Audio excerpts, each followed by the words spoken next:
Assalamualaikum warahmatullahi wabarakatuh. Innal hamdalillah nahmaduhu wa nasta'inuhu wa nastaghfiruh wa na'udzu billahi min syururi anfusina wa min sayyiati a'malina. Man yahdihillahu fala mudhillalah wa man yudlil fala hadiyalah. Ashhadu an la ilaha illallah wahdahu la syarikalah wa ashhadu anna Muhammadan abduhu wa rasuluh.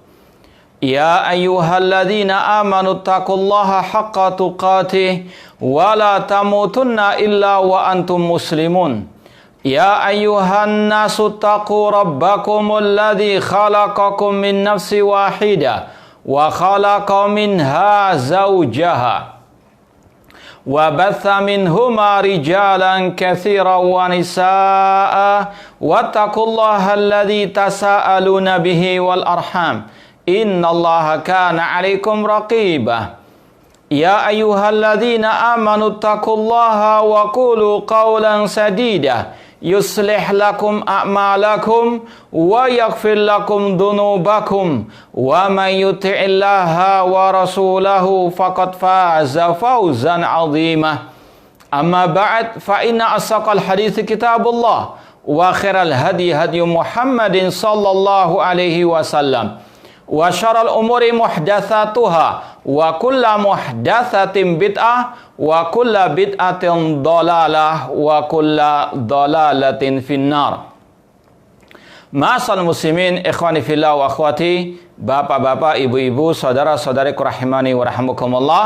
Pertama-tama, marilah kita senantiasa memanjatkan puji syukur kepada Allah Subhanahu wa taala yang dengan limpah nikmat, hidayah serta pertolongannya kita masih diberikan oleh Allah Subhanahu wa taala kesempatan untuk saling watawasau bil haq watawasau bis sabar, untuk kita senantiasa mengokohkan akidah kita dengan mempelajari kitab-kitab akidah as-salaf atau akidah ulama ahlussunnah wal jamaah, di antaranya kitab Al-Ibana As-Sughra oleh Al-Imam Ibnu Battah Al-Ukbari rahimallahu ta'ala. Langsung kita lanjutkan poin ke 32 halaman 35. Silakan buka bukunya, halaman 35 poin ke 32. Al-Imam Ibnu Battah Al-Ukbari rahimallah membawakan riwayat dari Aisyah radhiyallahu anha ummul mukminin. Beliau waqalat Aisyah radhiyallahu anha wa ardhaha. Aisyah radhiyallahu anha berkata, tala Rasulullah sallallahu alaihi wasallam, huwallazi anzala 'alaikal kitaba minhu ayatun muhkamatun hunna ummul kitab wa ukharu mutasyabihat. Rasul SAW, kata Aisyah, pernah suatu saat membaca ayat, yaitu surat Al-Imran ayat yang ke-7 yang berbunyi, yang artinya dialah Allah yang menurunkan atasmu wahai Nabi Muhammad Alkitab, Al-Quran.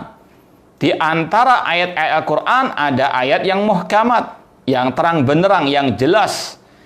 Hunna umul kitab, itulah induk atau asal dari Al-Quran muhkamat. Wa ukharu mutasyabihat, namun ada sebagiannya yang mutasyabihat, yang samar-samar. Fa ammal ladzina fi qulubihim zaighun fayattabi'una ma tasyabaha minhu ibtigha'al fitnati wa ibtigha'a ta'wili. Adapun orang-orang yang dalam hati mereka ada kesesatan, ada penyimpangan, mereka mengikuti yang mutasyabihat, yang samar-samar dari ayat Al-Quran untuk menimbulkan fitnah dan mencari-cari takwil-takwilnya. Kemudian qalat, Aisyah berkata lagi, sami'tu Rasulullah SAW yaqul, aku mendengar Rasulullah SAW bersabda, idza ra'aitumul ladzina yujadiluna fi fahumul ladzina anallahu fahdharuhum. Apabila kalian melihat orang-orang yang, kalau di dalam riwayat sini yujadiluna fi, mendebat ayat-ayat Allah, maka merekalah yang dimaksudkan oleh Allah. Yang ada dalam hati mereka penyimpangan, maka waspadahilah mereka, jauhilah mereka.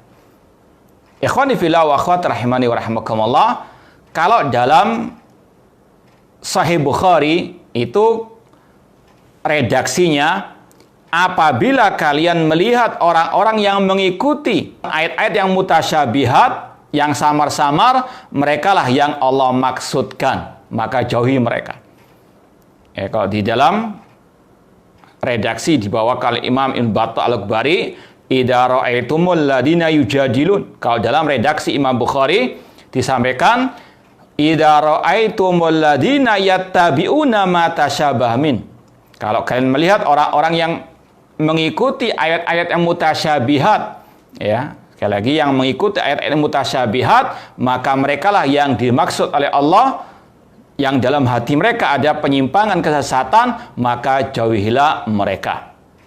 Ikhwani fillah wa akhwat rahimani wa rahimakumullah, secara umum global kita ingin sampaikan Imam Ibnu Battah Al-Akbari rahimahullah membawakan riwayat ini untuk kita berpegang teguh dengan manhaj salaf, yaitu mengikuti ayat Al-Quran, hadis Rasul SAW, dan pemahaman para as-salafus saleh. Itu intinya. Dan sekaligus kita menjauhi metode ahlil bid'ah. Apa itu metode ahlil bid'ah? Di antaranya mengikuti ayat-ayat yang mutasyabihat, yang samar-samar. Ya, di antara ciri orang yang sesat, di antara ciri ahlil bid'ah, yaitu mengikuti ayat-ayat yang mutasyabihat, meninggalkan yang muhkamat. Insya Allah akan kita sampaikan contoh-contohnya dan perinciannya insyaallah ta'ala. Namun ini kita jelaskan secara global dahulu, ya. Dan sekaligus di dalam riwayat ini terdapat tahdzir, ya, dari Rasul SAW. Apalagi redaksinya jelas, fahdharuhum, untuk kita menjauh dari ahli al-bid'ah. Bukan malah bermesraan dengan ahli bid'ah, bukan malah duet dengan ahli al-bid'ah. Seperti yang sudah kita sampaikan pada pertemuan-pertemuan yang lalu. Kita ingin bacakan ikhwani fillah wa akhwat rahimani wa rahimakumullah. Yang pertama, karena ini berkaitan dengan surat Ali Imran tadi, maka kita ingin bacakan tafsirnya, ya. Kita ambil dari tafsir Al-Imam Ibnu Katsir Asy-Syafi'i rahimallahu ta'ala.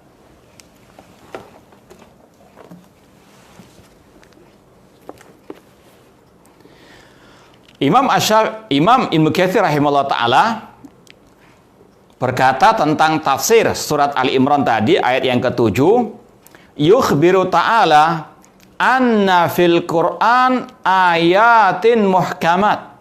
Allah mengabarkan di dalam ayat ini bahwasanya di dalam Al-Quran ada ayat-ayat yang muhkamat, ya. Hunna umul kitab, ay bayinatun wadihatu dilalati, ya. Apa arti muhkamat? Yaitu yang jelas, yang terang benderang, ya, maknanya la iltibasa fiha ala ahad. Saya ulangi lagi, Imam Ibnu Katsir rahimahullah berkata, yukhbiru ta'ala anna fil Qur'ani ayatin muhkamatin hunna ummul kitabi ay bayyinatun wadihatud dilalati la iltibasa fiha ala ahad. Allah mengabarkan bahwasanya di dalam Al-Quran ada ayat-ayat yang muhkamat, yang terang benderang. Hunna ummul kitab, itulah induknya, intinya, asalnya Al-Quran, ya. Kalau kata para ulama, secara global, ya, secara asal, Al-Quran itu sebetulnya muhkamat, terang benderang, ya. Sebagaimana dalam surat Hud, Allah berfirman, Alif Lam Mim, ya, kitabun uhkimat ayatuhu. Itulah Al-Quran yang uhkimat, ayat-ayatnya muhkamat. Secara asal Al-Quran itu muhkamat. Kalau ada yang mutasyabihat, itu sesuatu yang relatif sebetulnya, ya. Dalam artian ada sebagian orang yang tidak memahaminya dengan benar. Ya. Karena tidak mungkin ada ayat Al-Quran yang tidak bisa dipahami. Ya. Karena Rasul SAW diutus oleh Allah untuk menjelaskan ayat-ayat Quran tersebut. Allah mengatakan, wa anzalna ilaika dzikra litubayyina lin-nasi ma nuzzila ilaihim wa la'allahum yatafakkarun. Dan kami turunkan kepada engkau Nabi Muhammad Al-Quran, al-dzikra, untuk engkau menjelaskan, mentafsirkan ayat Al-Quran tersebut agar manusia berpikir. Dan Rasul telah mentafsirkannya, menjelaskannya kepada para sahabat Rasul SAW. Bahkan kata Abdurrahman As-Sulami, para sahabat dahulu mereka mempelajari ayat Al-Quran 10 ayat sampai mereka pahami betul, sampai mereka amalkan, baru pindah kepada 10 ayat berikutnya. Demikian pula para tabi'in, mereka belajar langsung kepada para sahabat tentang tafsir ayat Al-Quran. Contohnya Mujahid, murid Abdullah bin Abbas radhiyallahu ta'ala anhuma. Mujahid mengatakan, aku senantiasa memberhentikan Abdullah bin Abbas ayat per ayat untuk menjelaskannya kepadaku. Ini yang harus kita pahami. Semua ayat Al-Quran itu sudah dijelaskan maknanya, tafsirnya oleh Ar-Rasul, oleh para sahabat Ar-Rasul sallallahu alaihi wasallam. Ya, cuma memang ada sebagian orang yang nggak memahaminya. Ya, menurut mereka ini ayat mutasyabihat. Maka kembalikanlah fas'alu ala dzikri in kuntum la ta'lamun. Tanya kepada yang ahlinya, yaitu tafsir para sahabat Ar-Rasul sallallahu alaihi wasallam. Intinya sekali lagi, Ar-Rasul menjelaskan semua ayat-ayat Al-Quran kepada para sahabat. Apalagi masalah ayat-ayat tentang sifat-sifat Allah. Ya, yang sudah kita sampaikan, ayat termulia di dalam Al-Quran, ayat Al-Kursi, yang intinya tentang sifat-sifat Allah. Ya, itu sudah sangat terang benderang, muhkamat menurut para sahabat Ar-Rasul sallallahu alaihi wasallam. Mereka tidak mempermasalahkannya, mereka memahami sesuai dengan dohirnya. Ya. Kama kata Imam Ibnu Katsir rahimahullah, ayat muhkamat adalah ayat-ayat yang terang benderang, yang jelas maknanya. Tidak ada kesamar-samaran, la iltibas fiha ala ahad. Wa minu ayatun ukhar fiha ishtibah fid dilala ala katsirin minan nas aw ba'dihim. Ya, namun di sana ada ayat-ayat yang samar-samar maknanya menurut kebanyakan manusia atau sebagian mereka, bukan semuanya. Ya. Maka sungguh batil kalau ada yang menuduh ayat-ayat sifat itu maknanya hanya Allah yang tahu.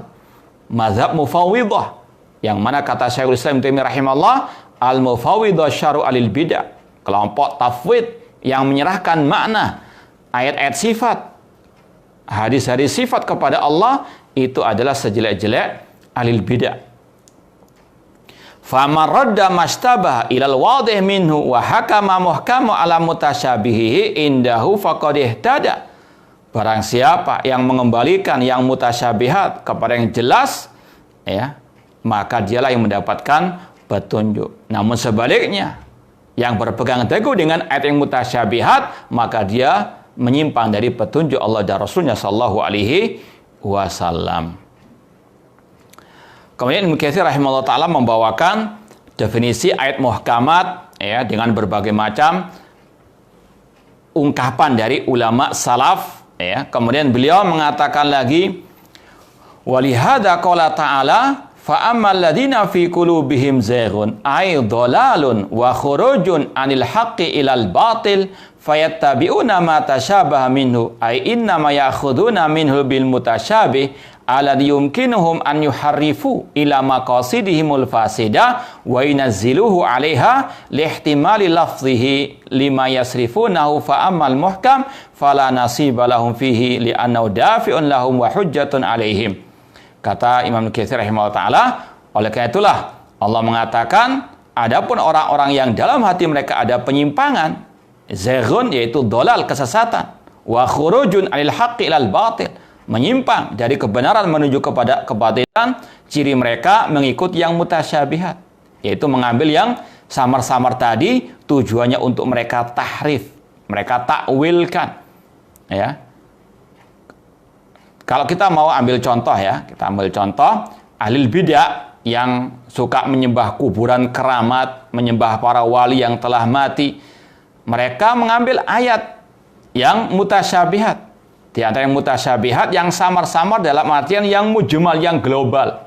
Ya. Di antaranya ayat yang berbunyi ya ayyuhalladzina amanu taqullaha wabtaghu ilaihil wasilah.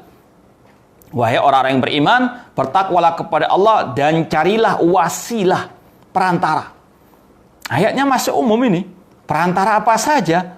Ya, ada yang memahami tadi, yaitu ngalap berkat tawasul dengan orang yang mati. Kata mereka, ini perintah Allah, wabtaghu ilaihil wasilah.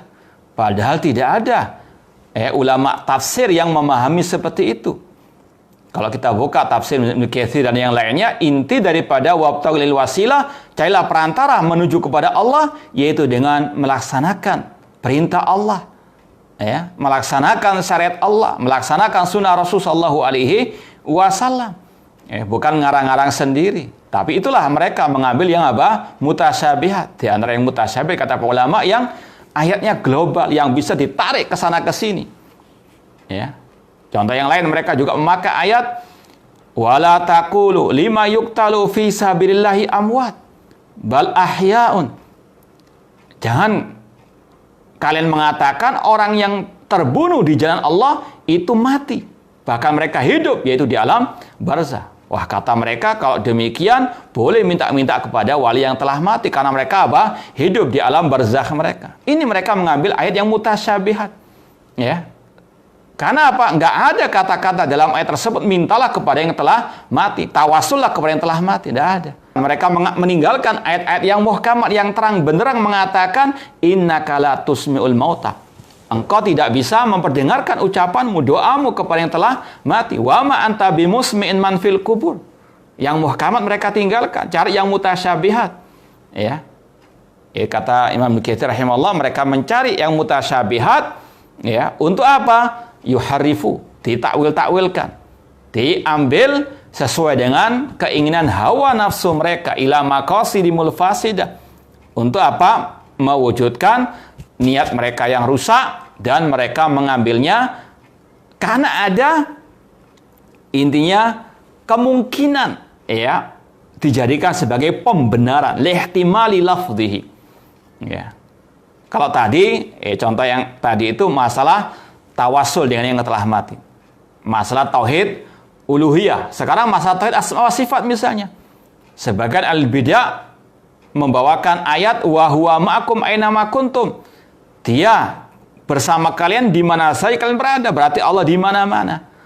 Ini mereka mengambil yang mutasyabihat, meninggalkan ayat-ayat yang luar biasa banyaknya. Nanti akan kita sampaikan dari penjelasan Syekh Abdul Aziz Ar-Rajihi tentang syarah penjelasan masalah ini. Ya, bahwasanya mereka mengambil ayat mutasyabihat, meninggalkan ayat yang ribuan jumlahnya tentang Allah fis sama, Allah di atas langit. Kata mereka, ini ayat yang mengatakan dia Allah bersama kalian di mana saja kalian apa? Berada. Padahal kalau kita lihat redaksi ayat itu berkaitan dengan ilmunya Allah, sedangkan zatnya Allah sudah dijelaskan pada awal ayat. Ya, summa stawa al-arsy walladzi khalaqas samawati wal arda fi sittati ayyamin summa stawa al-arsy. Ya, namun itulah ahlu al-bidah yang kata Allah dalam hati mereka ada kesesatan, penyimpangan, cari yang mutasyabihat, yang samar-samar, artinya yang global, diantaranya untuk di otak-atik sesuai dengan hawa nafsu mereka. Nah,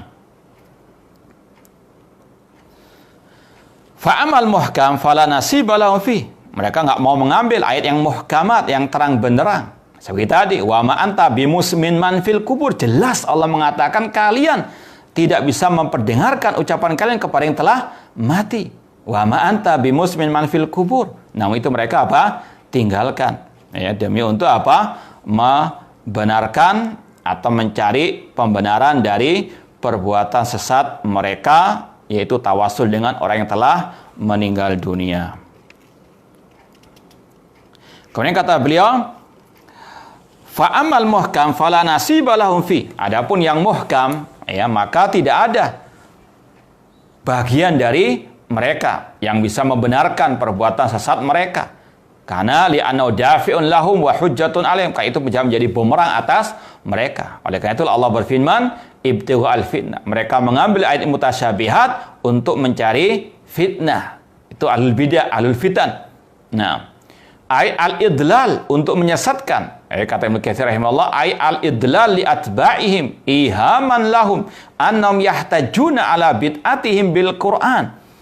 Ya, luar biasa ini penjelasan dari Imam Ibnu Katsir rahimahullah taala, bahwasanya mereka ahlul bid'ah itu, kelompok sesat itu, mereka cari-cari ayat yang mutasyabihat, mengambil yang mutasyabihat untuk menyesatkan para pengikut mereka.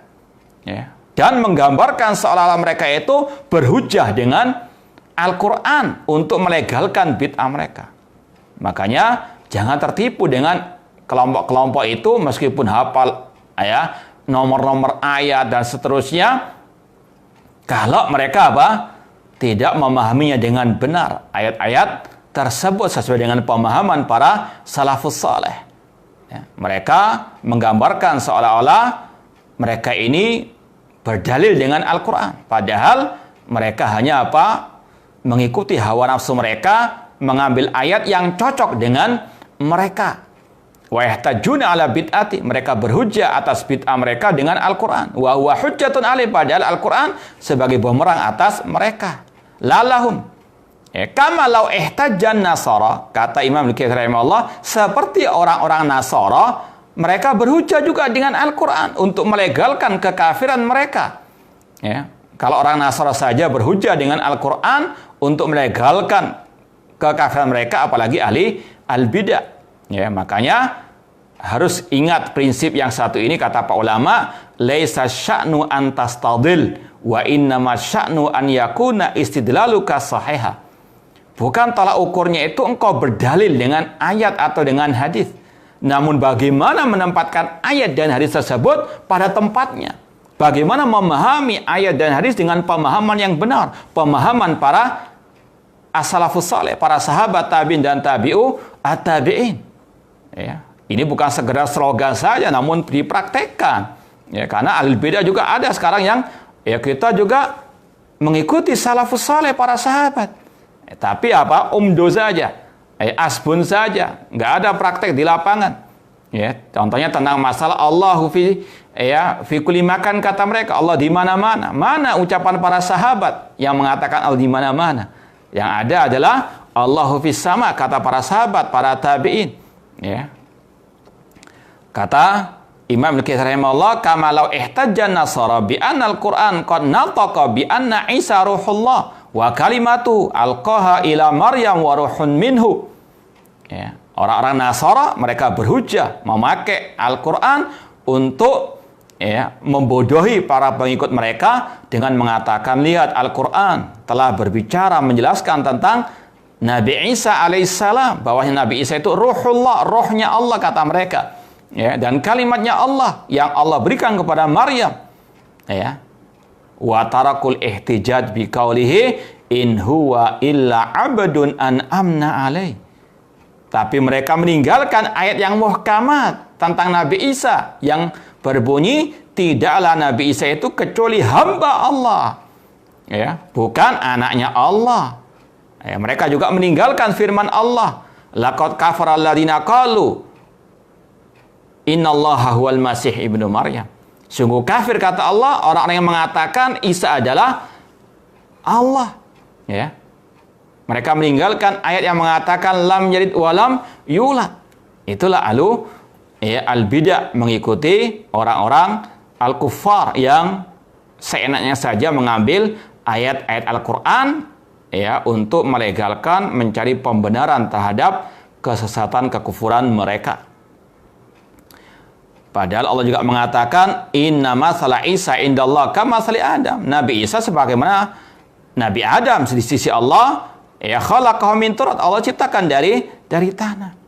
Wa ghairu dzalika minal ayatin muhkamah al-musarriha bi annahu khalqun min makhluqatillah wa abdun wa rasulun min rasulillah.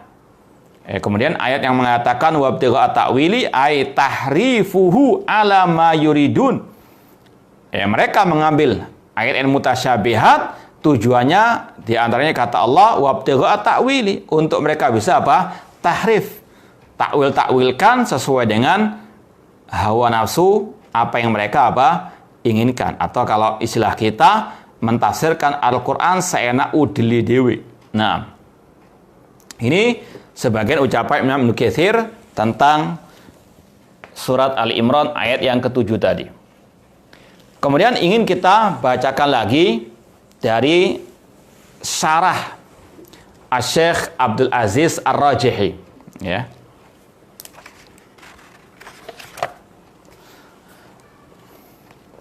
Syekh Abdul Aziz Ar-Rajihi ketika membahas riwayat tadi dari Aisyah radhiyallahu anha, beliau mengatakan al-hadis fihi al-hassu 'alal amal bil muhkam. Hadis tadi, riwayat tadi menjelaskan kepada kita, atau di antara pelajaran yang bisa kita petik dari riwayat hadis tadi, adanya perintah untuk kita mengamalkan ayat-ayat yang muhkamat. Wal iman bil mutasyabih, sekaligus mengimani yang mutasyabih. Waraddul mutasyabih al muhkam, dan mengembalikan yang samar-samar mutasyabihat kepada yang muhkam. Wa tahdzir min tariqi ahli zagh wad dhalal.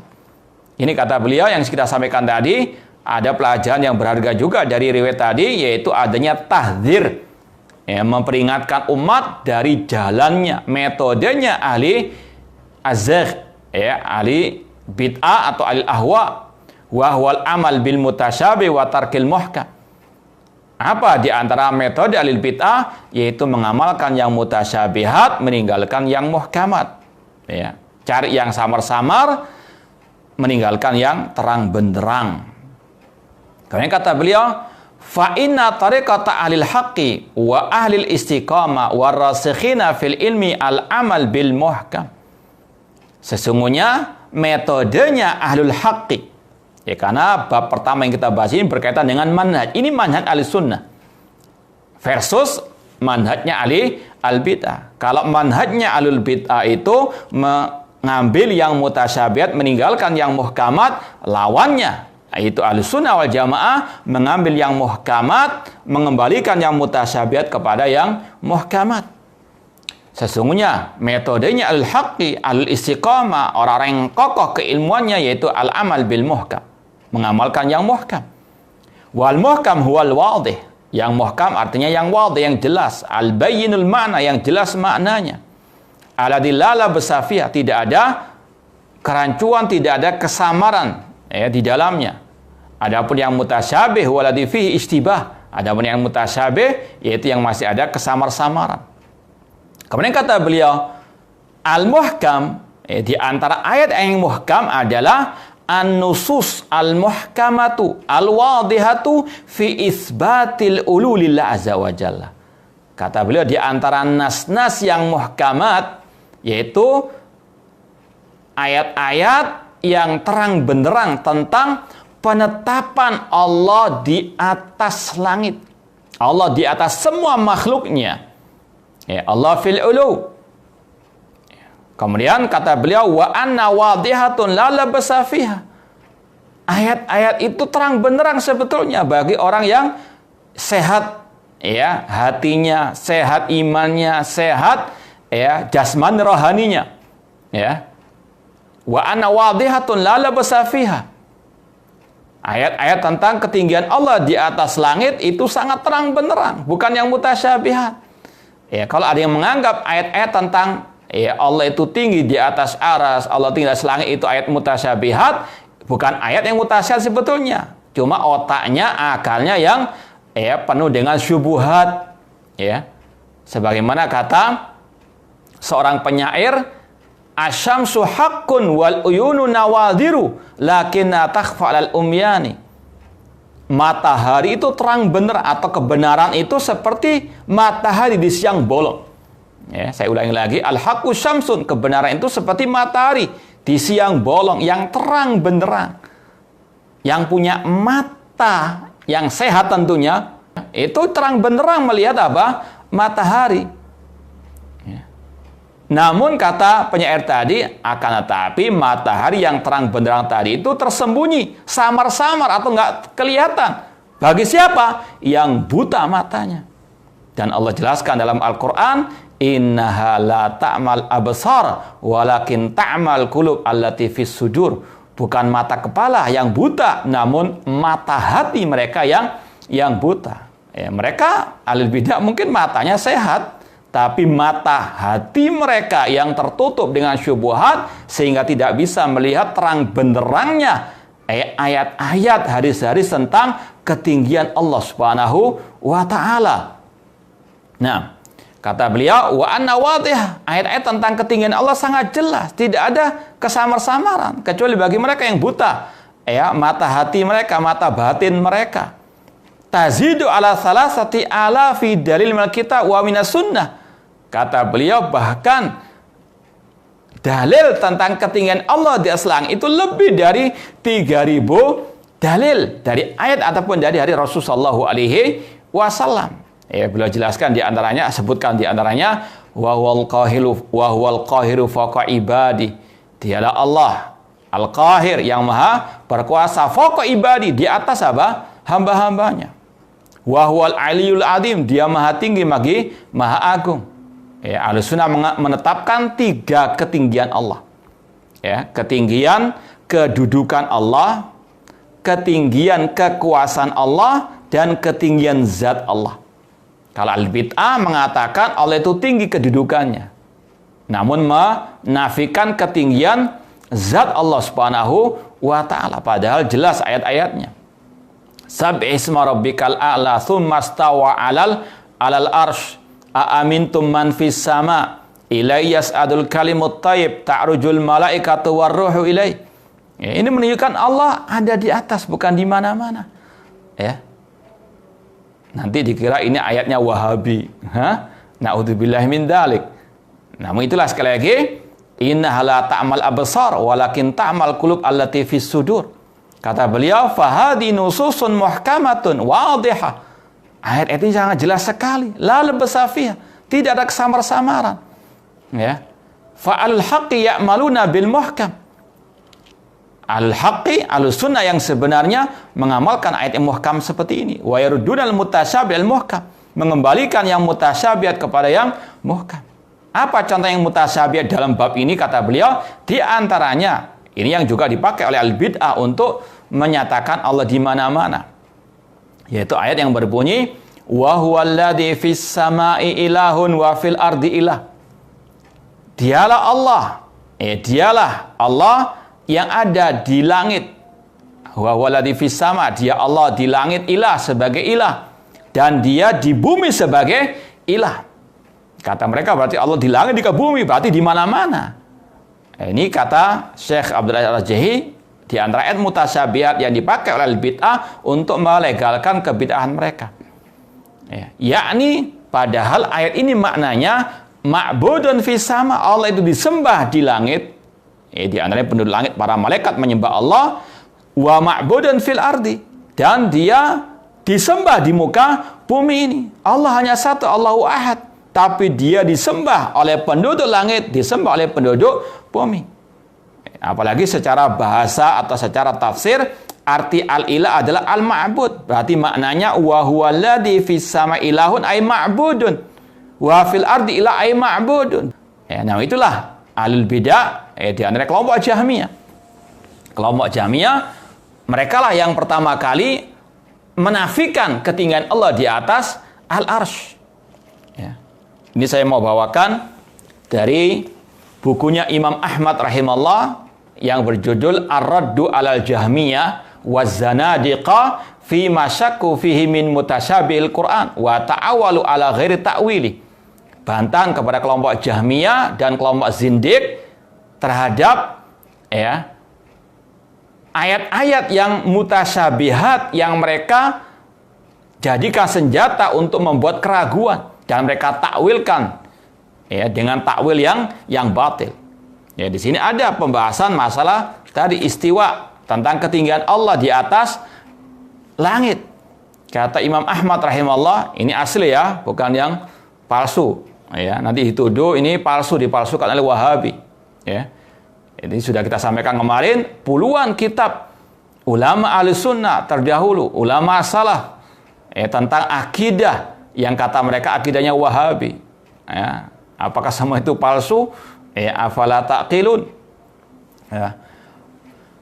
Kata beliau, bayanu ma'angkaratil jahmiyah an yakunallah alal arsy. Penjelasan tentang pengingkaran kelompok Jahmiyah bahwasanya Allah ada di atas arsy. Itu akidahnya kelompok Jahmiyah. Ya, yang aneh, mereka yang katanya benci kepada kelompok Mu'tazilah Jahmiyah namun mengikuti akidahnya Jahmiyah. Ya. Benci namun apa? Taklid buta kepada Jahmiyah, menolak ketinggian Allah di atas al-arsy. Kata Imam Ahmad rahimahullah, "Qulna lima angkartum an yakuna Allah alal arsy." Kata Imam Ahmad, kita katakan kepada mereka kelompok Jahmiyah, kenapa kalian mengingkari, tidak mengimani Allah ada di atas arsy? Sedangkan Allah berfirman, Ar-Rahman alal arsy istawa. Khalaqas samawati wal arda fi sittati ayyamin tsumma istawa alal arsy. Faqalu, kelompok Jahmiyah menjawab, huwa tahtal ardi sabi'ah. Dia ada di bumi yang paling bawah atau lapisan bumi yang ketujuh.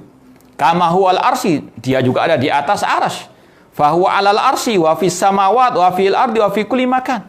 Kata kelompok Jahmiyah, dia Allah ada di atas arsy, ada di atas langit, di atas bumi, ada di semua tempat.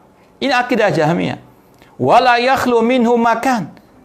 Semua tempat ada Allah di dalamnya. Wala yakunu fi makan duna makan. Ya, artinya tadi Allah tidak hanya di satu tempat, namun Allah di mana-mana, kata kelompok Jahmiyah. Mereka pun pakai ayat. Ya, kalau tadi surat Az-Zukhruf, ini sama juga ayat yang mereka pakai, maknanya wa huwallahu fis samawati wa fil ard. Dialah Allah yang di langit dan Allah di bumi. Kata mereka Allah di mana-mana karena Allah mengatakan Allahu fis samawat wa fil ardi. Padahal maknanya kurang lebih sama dengan tadi, yaitu Allah disembah di langit, Allah disembah di bumi. Ada pula tafsir tentang ayat ini yang mengatakan Allah di langit dan di bumi dalam artian ilmunya Allah di langit di bumi, karena ayatnya berkaitan dengan ya'lamu sirrakum wa jahrakum. Maka Imam Ahmad membantah mengatakan faqulna qad arafal muslimun amakin katsira laisa fiha min 'azamatir rabbi syai'. Kaum muslimin telah mengetahui tempat-tempat yang banyak sekali yang di situ tidak layak bagi Allah Subhanahu wa taala. Ya.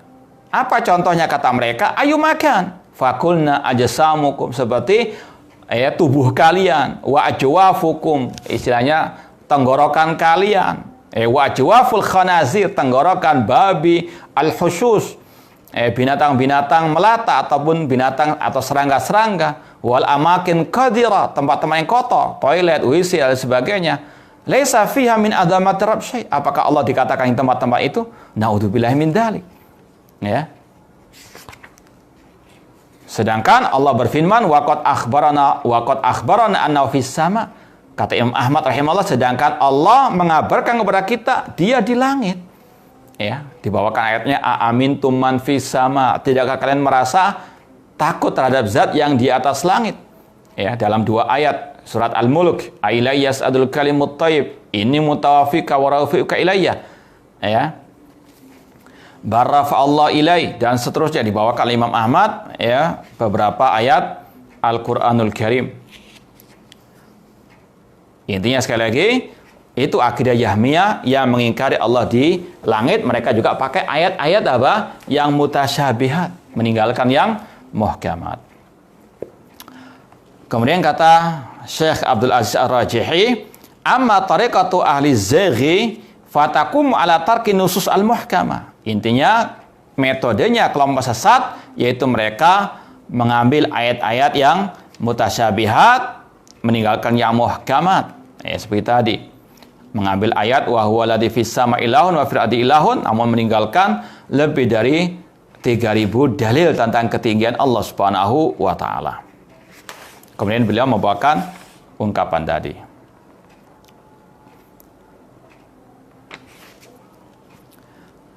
Kemudian kata beliau, walakin tariqat rasikhina fil ilmi, adapun jalannya ahli sunnah, para ulama ahli sunnah wal jamaah, mereka yaquluna amanna bi kullun min indi rabbina wa ma yadzakkaru illa ulul albab.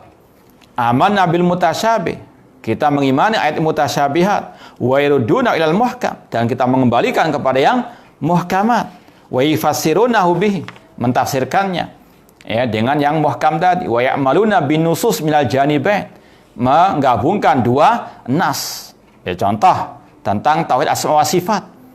Ya, kita mengatakan Allah ya di atas ars, namun ya laisa kamitsli syai', tidak sama dengan sesuatu apapun. Allah punya wajah, wa yabqa wajhu rabbika dzul jalali wal ikram. Namun kita juga memakai ayat laisa kamitsli syai', Allah punya wajah namun enggak sama dengan wajah makhluknya. Ini namanya menggabungkan dua ayat, bukan seperti al-bidah, mengambil ayat laisa kamitsli syai', kemudian apa? Mengingkari ayat-ayat tentang sifat wajah Allah, tangan Allah dan sebagainya. Ini mengambil sebagian, menolak sebagian yang lain. Ahlussunnah ya jama'un ya'maluna bin nusus minal janibain. Ya, yang muhkamat, yang mutasyabihat, yang global, yang ya mufassar atau yang mufassir, ya diambil semuanya.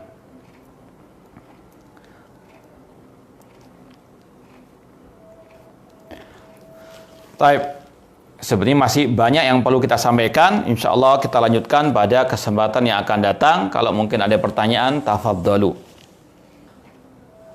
Ada pertanyaan, Ustadz, bagaimana hukum mencium tangan orang-orang yang berilmu atau orang yang soleh? Apakah termasuk hulu?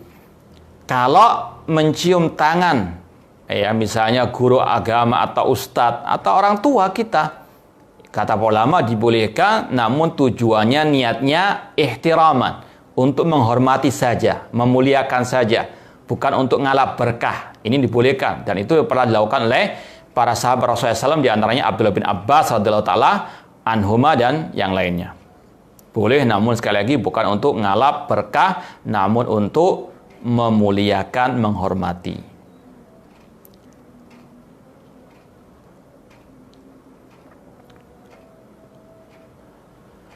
Apa hukumnya imam sholat keyakinan wahdatul wujud? Apa sah sholatnya, apa tidak? Secara umum kita katakan ajaran wahdatul wujud, manunggaling kaula Gusti, bersatunya Allah dengan makhluk, ini akidah kufur besar. Ya, secara umum kita katakan ya orangnya, secara umum ya kita katakan orangnya kafir murtad dari Islam. Ya, perbuatan, ucapan, keyakinan seperti ini kufur besar. Ya, namun individunya, si B, si C-nya tidak bisa langsung kita vonis kafir ya, sampai terpenuhi syarat-syarat pengkafiran, dihilangkan penghalang-penghalang pengkafiran. Namun kita jawab secara umum ya, secara umum keyakinan wahdatul wujud ini keyakinan kufur besar. Pelakunya, oknumnya bisa murtad dari al-Islam ya. Kalau otomatis orangnya murtad karena keyakinannya kufur besar itu, maka tidak sah ya salatnya. Itu salah satu pembatal keislaman.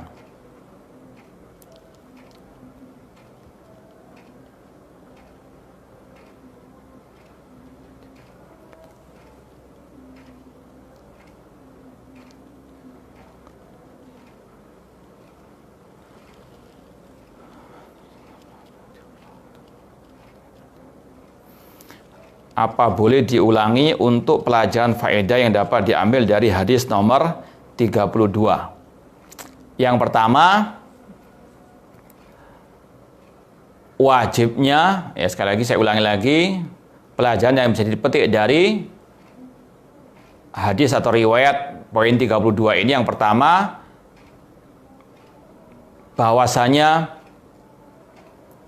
Al-Quran itu secara asal ayat-ayatnya muhkamat, terang benderang. Ya, kita ulangi dari awal. Ini yang pertama, secara asal itu ayatnya muhkamat, hunna ummul kitab.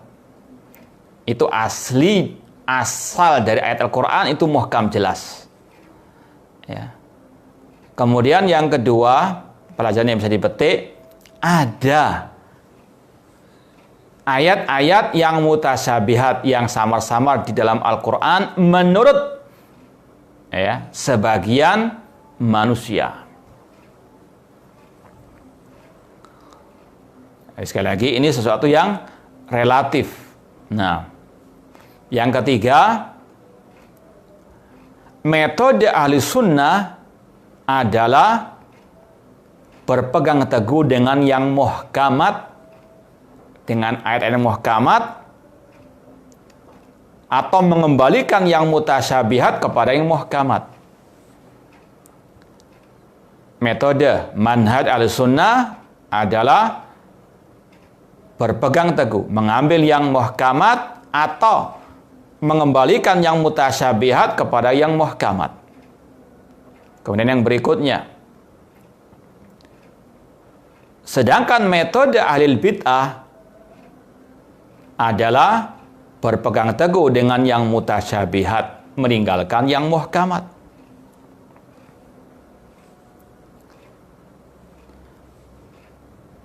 Sedangkan metode ahlu al-bid'ah adalah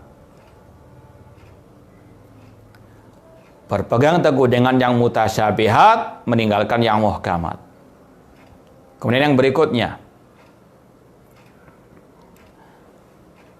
terkadang ahlul bid'ah berdalil dengan ayat Al-Quran. Terkadang ahlul bid'ah berdalil dengan ayat Al-Quran sesuai dengan hawa nafsunya.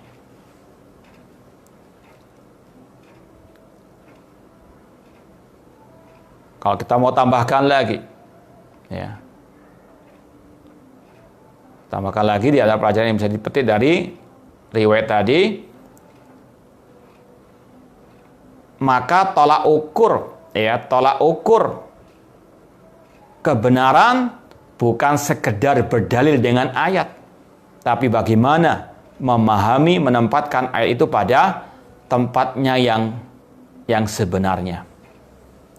Ini poin berikutnya, ini yang paling penting juga.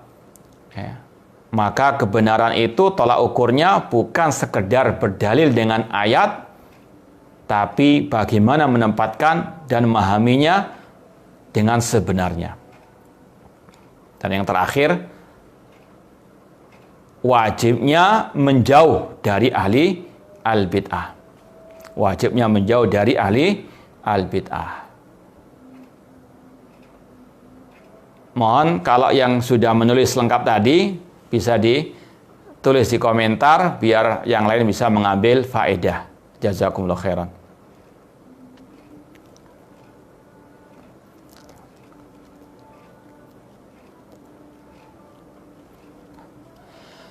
Ya, ada pertanyaan, apakah ini kita istilahnya tambahkan secara redaksinya, apakah maksiat mengeluarkan pelakunya dari Ahlus Sunnah? Sudah kita sampaikan berulang kali, orang itu bisa keluar dari Ahlus Sunnah wal Jamaah kalau menyelisihi salah satu prinsip dari prinsip-prinsip Ahlus Sunnah, ulama salaf. Kalau orang itu menyelisih akidah atau manhaj salaf, itu bisa keluar dari Ahlus Sunnah atau dari dakwah salafiyah. Maksiat tidak mengeluarkan pelakunya dari Ahlus Sunnah wal Jamaah. Meskipun bukan berarti ini meremehkan, bukan. Cuma ini untuk kita pahami, dalam Islam itu ada tingkatan-tingkatan penyimpangan, kesalahan, tidak satu tingkat. Jangan seperti al-bidah mentalbis. Kan semua orang bisa salah. Ya lihat dulu apa kesalahannya. Nggak sama kesalahan orang tersebut. Nah,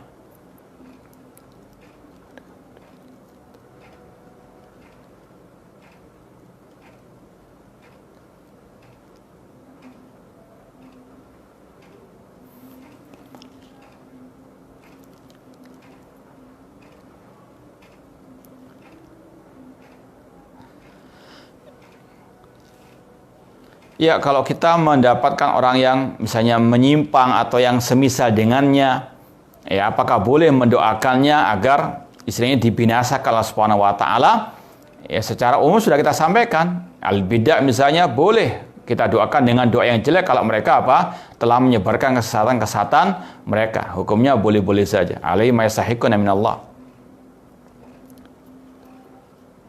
Bagaimana tata cara mengobati orang yang merasa diganggu jin dengan Al-Quran?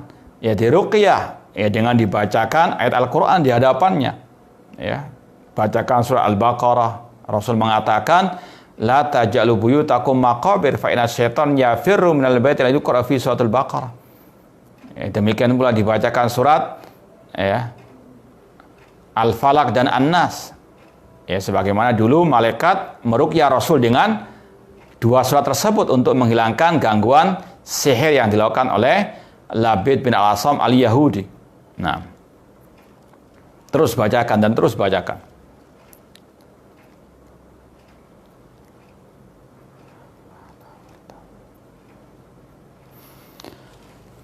Terkait dengan Allah di atas arsy, ada yang bilang Salafi juga mentakwil dengan kata ala wartafa. Bagaimana menjawabnya? Ini sudah kita sampaikan. Ini adalah tafsirnya ulama tabi'in Mujahid dan Abul Aliyah. Kalau dikatakan takwil, ya okelah takwil, namun takwil yang sahih. Takwilnya para sahabat, bukan takwilnya kelompok Jahmiyah. Ya, wallahu taala, insyaallah kita akan lanjutkan pada pertemuan yang akan datang. Aku qouli hada wa akhiru da'wana anil hamdulillahirabbil alamin. Wassalamualaikum warahmatullahi wabarakatuh.